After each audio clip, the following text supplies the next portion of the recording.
Grief is inevitable when we are raised to believe in others' reality for ourselves. You feel loss. You feel something was taken from you, but no one took anything from you. The opposite. They gave you something, this idea of who you were and who you would be. Grief for the person you were told you were. Grief for the future they imagined for you.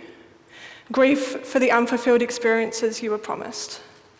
But then you found you were so much more than they ever promised you could be.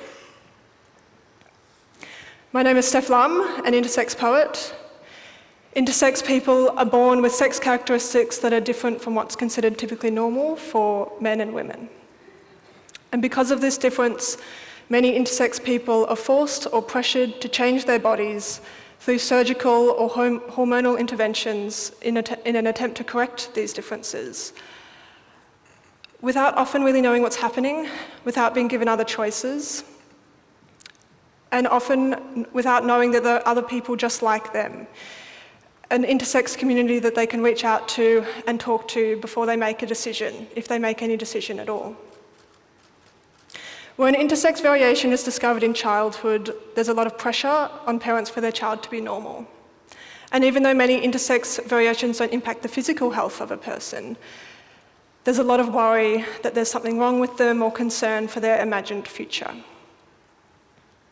Doctors often say that they only agree to undertake these interventions because parents really want them to, while parents often say that they only agreed to them because that's what doctors said should happen. And the outcome of this shifting of blame is that these big, irreversible decisions are made on intersex people without them being willing and informed participants in the decision or having a community to reach out to. Should. Should exists in your mind, not in her body. Bodies do not know what the word means. The body just is. Should is to imagine a state that does not exist. It is what you imagine she must be.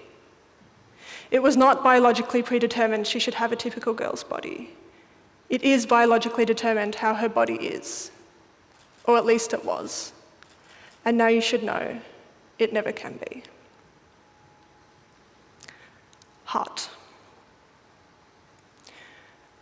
You can't fix her because there's nothing to fix. She's already perfect. But you did change her. You made her into something you wanted her to be. You changed your perfect daughter. You thought her body was not enough, was different and weird and needed to be changed before anyone could love her. And in so doing, you made her feel that she was different and weird and needed to change before anyone can love her.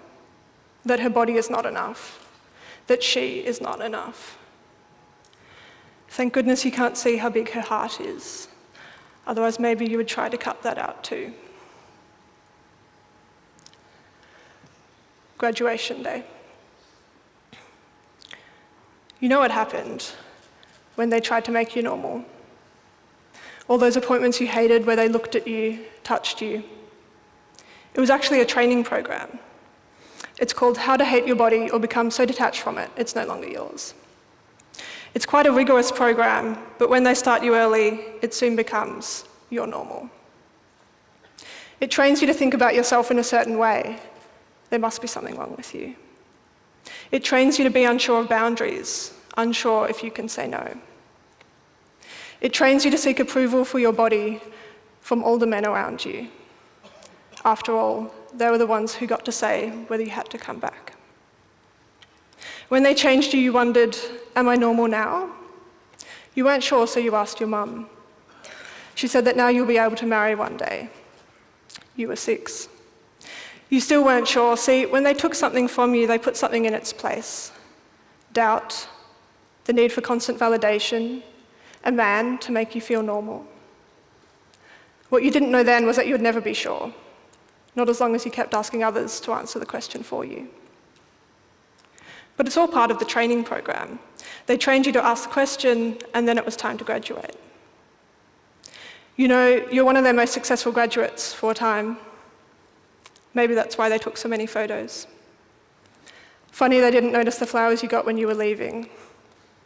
I guess they didn't know then what yellow and purple orchids can do.